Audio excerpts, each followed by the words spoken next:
Friends, welcome to our channel. ನಾನು ನಿಮ್ಮ ಲಾವಣ್ಯ ಮಾತಾಡ್ತಿರೋದು. ನಾನಿವತ್ತು ಹೆಲ್ದಿ ಓಟ್ಸ್ ಮಿಲ್ಕ್ ಶೇಕ್ನ ಮಾಡ್ತಾಯಿದ್ದೀನಿ.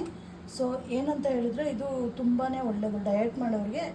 ಹೇಳ್ಬೇಕಂತೇಳಿದ್ರೆ ಡಯಟ್ ಮಾಡೋರಿಗೆ ತುಂಬ ಒಳ್ಳೆಯದು ರೆಸಿಪಿ ಇದು. ಅವತ್ತು ನಾನು ನಿಮಗೆ ಬನಾನಾ ಮಿಲ್ಕ್ ಶೇಕ್ ತೋರಿಸಿದ್ದೆ. ಅದು ನಿಮಗೆ ಡಯಟ್ ಮಾಡೋರಿಗೆ ಒಂದು ಇದಾಗುತ್ತೆ, ಏನು ಒಂದು ಟಿಫನ್ ಥರ ಯೂಸ್ ಮಾಡ್ಬೋದು. ಇದನ್ನು ಇಲ್ಲಾಂದರೆ ಮಧ್ಯಾಹ್ನ ತೊಗೋಬೋದು, ಮಾರ್ನಿಂಗ್ ತೊಗೋಬೋದು, ಬೇಕಾದ್ರೆ ನೈಟ್ ಮಲ್ಕೊಳ್ಳೋದು ಮುಂಚೆನೂ ತೊಗೋಬೋದು. ಊಟದ ಬದಲು ಇದನ್ನು ತೊಗೋಬೋದು. ಸೊ ಏನಂತ ಹೇಳಿದ್ರೆ, ನಾನು ಓಟ್ಸ್ ಮತ್ತು ಡ್ರೈ ಫ್ರೂಟ್ಸು ಮಿಲ್ಕ್ ಹಾಕ್ಬಿಟ್ಟು ಒಂದು ಓಟ್ಸ್ ಮಿಲ್ಕ್ ಶೇಕ್ನ ಮಾಡ್ತಾಯಿದ್ದೀನಿ. ಸೊ ಇದನ್ನು ಹೇಗೆ ಮಾಡೋದು ಅಂತ ನಾನು ನಿಮಗೆ ಇವತ್ತು ತೋರಿಸ್ತೀನಿ. ನಾನು ಹೊಸ್ದಾಗಿ ನೋಡೋರಾದರೆ ನನಗೆ ಸಪೋರ್ಟ್ ಮಾಡಿ. ನಾನು ಹೊಸ್ದಾಗಿ ಚಾನಲ್ನ ಕ್ರಿಯೇಟ್ ಮಾಡಿದ್ದೀನಿ. ಸಬ್ಸ್ಕ್ರೈಬ್ ಮಾಡ್ಕೊಳ್ಳಿ ನನ್ನ ಚಾನಲ್ನ, ಲೈಕ್ಸ್ ಕೊಡಿ, ಕಮೆಂಟ್ಸ್ ಕೊಡಿ. ನಾನು ಹೊಸ್ದಾಗಿ ಮಾಡಿದ್ದೀನಿ, ಏನೇ ತಪ್ಪಿದ್ರು ದಯವಿಟ್ಟು ಕ್ಷಮಿಸ್ಬೇಡಿ. ಏನೇ ಇದ್ರೂ ಕಮೆಂಟ್ಸ್ ಮುಖಾಂತರ ಕಮೆಂಟ್ಸ್ ಮಾಡಿ, ಓಕೆನಾ? ದಯವಿಟ್ಟು ಸಬ್ಸ್ಕ್ರೈಬ್ ಮಾಡ್ಕೊಳ್ಳಿ. ಏನೇ ಇದ್ದು ಡಯಟು ಇದ್ದಿದ್ರೆ ರೆಸಿಪೀಸ್ ಇದ್ದರೆ ನಾನು ಹಾಕ್ತಾ ಇರ್ತೀನಿ, ನಿಮಗೆ ಬರುತ್ತೆ, ಓಕೆನಾ? ಈಗ ಮಾಡೋದು ಹೇಗೆ ಅಂತ ತೋರಿಸ್ತೀನಿ ನಿಮಗೆ. ಮೊದಲಿಗೆ ಒಂದು ಬೌಲ್ ತೊಗೊಳ್ಳಿ. ಒಂದು ಬೌಲ್ ತೊಗೊಂಡು ಅದಕ್ಕೆ ಓಟ್ಸ್, ಮಾಮೂಲಿ ಪ್ಲೈನ್ ಓಟ್ಸೇ ತೊಗೊಳ್ಳಿ. ಪ್ಲೈನ್ ಓಟ್ಸೇ ಬೆಟರು. ಮಸಾಲ ಓಟ್ಸ್ ಆದರೆ ಮಾಮೂಲಿ ಈಗ ಇದು ನೀರಿಗೆ ಹಾಕ್ಬಿಟ್ಟು ಬಾಯ್ಲ್ ಮಾಡಿ ತೊಗೋಬೋದು, ಆಯಿತಾ? ಇದು ಮಾಮೂಲಿ ಹಾಗೆಯೇ ಶೇಕಿಗೆಲ್ಲ ಮಾಮೂಲಿ ಪ್ಲೈನೇ ಚೆನ್ನಾಗುತ್ತೆ. ಒಂದು 3 ಸ್ಪೂನ್ ತೊಗೊಳ್ಳಿ oats, plain oats. 3 spoon oats. ಆನಂತರ ಡ್ರೈ ಫ್ರೂಟ್ಸ್ ನಿಮಗೆ ಎಷ್ಟು ಬೇಕೋ ಅಷ್ಟು ಹಾಕೋಬೋದು. ನಾನೊಂದು 6 ಬಾದಾಮಿ ಹಾಕೋತೀನಿ. ಒಂದು 6 ಬಾದಾಮಿ. ಗೋಡಂಬಿ ಒಂದು 6 ಪೀಸ್ ಹಾಕೋತೀನಿ. ಗೋಡಂಬಿ ಒಂದು 6 ಪೀಸು. ಮತ್ತು ಖರ್ಜೂರ ನೀವು ಡ್ರೈ ಯಾರು ತೊಗೊಳ್ಳಿ, ಇಲ್ಲ ಸ್ವಲ್ಪ ಹಸಿ ಇರೋದಾರು ತೊಗೊಳ್ಳಿ. ನಾನು ಒಂದು 2 ಖರ್ಜೂರ ಹಾಕ್ತಾಯಿದ್ದೀನಿ. ಸಿಪ್ಪೆ ತೆಗೆದಿರೋದು, ಒಳಗಡೆ ಬೀಜ ಎಲ್ಲ ತೆಗೆದು ಕ್ಲೀನ್ ಮಾಡಿರೋದು 2 ಖರ್ಜೂರ.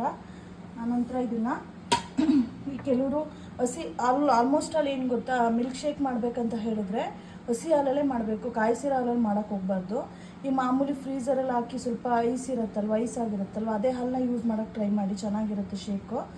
ಹಾಲನ್ನ ಹಾಕಿಬಿಟ್ಟು ಇದನ್ನು ಒಂದು 10 ಮಿನಿಟ್ಸ್ ನೆನೆಸ್ಬೇಕು.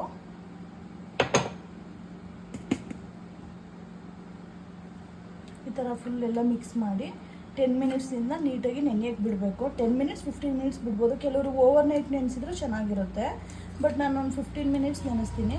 15 ಮಿನಿಟ್ಸ್ ಆಗಿದೆ, ಇದು ನೆಂದಿದೆ. ಸೊ ಇದನ್ನು ನಾನು ಒಂದು ಜ್ಯೂಸ್ ಜಾರ್ಗೆ ಹಾಕೋತಾ ಇದ್ದೀನಿ. ನೀಟಾಗಿ ನೆಂದಿದೆ. ಸೊ ಇದನ್ನು ಜ್ಯೂಸ್ ಜಾರ್ಗೆ ಹಾಕೋತಾ ಇದ್ದೀನಿ. ಈ ಥರ ನೀಟಾಗಿ ಜಾರ್ಗೆಲ್ಲ ಹಾಕ್ಕೊಂಡು ಇನ್ನೂ ಸ್ವಲ್ಪ ಹಾಲನ್ನ ಮಿಕ್ಸ್ ಮಾಡ್ಕೊಳ್ಳಿ. ನಾನು ಸ್ವಲ್ಪ ನೆನೆಸೋಕ್ಕೆ ಎಷ್ಟು ಬೇಕೋ ಅಷ್ಟೇ ಹಾಕ್ಕೊಂಡಿದ್ದೆ. ಇನ್ನೊಂದು ಸ್ವಲ್ಪ ಹಾಲು ಹಾಕ್ಕೊಳ್ಳಿ. ಆಮೇಲೆ ನಿಮಗೆ ಆಪ್ಷನಲ್ ಬೇಕಂತ ಹೇಳಿದ್ರೆ ಐಸ್ ಕ್ಯೂಬ್ಸ್ ಹಾಕೋಬೋದು. ನಾನು ಐಸ್ ಕ್ಯೂಬ್ಸ್ ಹಾಕಿಲ್ಲ, ಯಾಕೆಂದರೆ ಹಾಲೇ ಸ್ವಲ್ಪ ಕೋಲ್ಡ್ ಇದೆ, ಹಂಗಾಗಿ ಐಸ್ ಕ್ಯೂಬ್ಸ್ ಹಾಕಿಲ್ಲ. ಸೊ ಇದು ಕೆಲವು ಶುಗರ್ ಡಯಟ್ ಮಾಡೋರು ದಯವಿಟ್ಟು ಶುಗರ್ ಹಾಕೊಳ್ಳೋಕೆ ಹೋಗ್ಬಿಡಿ. ಶುಗರ್ ಆ್ಯಡ್ ಮಾಡಿದ್ರೆ ಅದು ಸುಮ್ಮನೆ ನಿಮಗೆ ಕ್ಯಾಲರೀಸ್ ಎಲ್ಲ ಆ್ಯಡ್ ಆಗುತ್ತೆ, ಬೇಡ. ಸೊ ಅದಕ್ಕೆ ಅದು ಶುಗರ್ ಬದಲು ಹನಿ ಹಾಕೊಳ್ಳಿ. ನಾನು ಅವತ್ತು ಹೇಳಿದಾಗ ನಾನು ಡಾಬಾ ಲಯನ್ ಯೂಸ್ ಮಾಡ್ತೀನಿ. ಡಾಬಾರು ಪರವಾಗಿಲ್ಲ, ಲಯನು ಚೆನ್ನಾಗಿರುತ್ತೆ, ಲಯನ್ ಯೂಸ್ ಮಾಡ್ತೀನಿ ನಾನು. 1 ಸ್ಪೂನ್ ಲಯನ್ ಹನಿ ಹಾಕೊಳ್ಳಿ.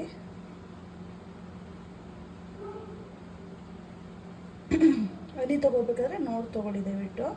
1 ಸ್ಪೂನ್ ಹನಿ. ಅದಕ್ಕೆ ಶುಗರ್ ಹಾಕೊಳ್ಳೋಕೆ ಹೋಗ್ಬೇಡಿ ಡಯಟ್ ಮಾಡೋರು. ಬೇಕು ನಿಮಗೆ ಇನ್ನೊಂದು ಸ್ವಲ್ಪ ಕುಡಿಯೋಕ್ಕಾಗೋದೇ ಇಲ್ಲ ಅಂತನೋ ಇನ್ನೊಂದು ಸ್ವಲ್ಪ ಹಾಕೋಬೋದು, ಆ ಥರ ಏನಿಲ್ಲ. ನಾನು 1 ಸ್ಪೂನ್ ಹಾಕಿದ್ದೀನಿ ಅಷ್ಟೇ. ಅಂದರೆ ಇದನ್ನು ನೀಟಾಗಿ ಮಿಕ್ಸ್ ಮಾಡಿಬಿಟ್ಟು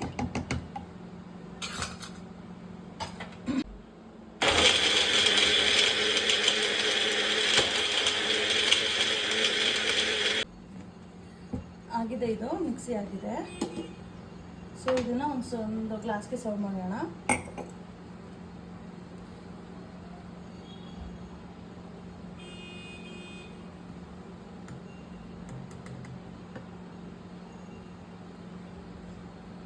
ಇದಕ್ಕೆ ಸುಮ್ಮನೆ ಇದಕ್ಕೆ ಒಂದು ಸ್ವಲ್ಪ ಡ್ರೈ ಫ್ರೂಟ್ಸ್, ಬಾದಾಮಿ ಮತ್ತು ಗೋಡಂಬಿನ ಪೀಸ್ ಮಾಡ್ಕೊಂಡಿದ್ದೀನಿ. ಇದು ಜಸ್ಟ್ ಹಂಗೆ ಕಣಮಿಸ್ಕೋಸ್ಕರ ಅಷ್ಟೇ ಹಾಕ್ತಾಯಿದ್ದೀನಿ.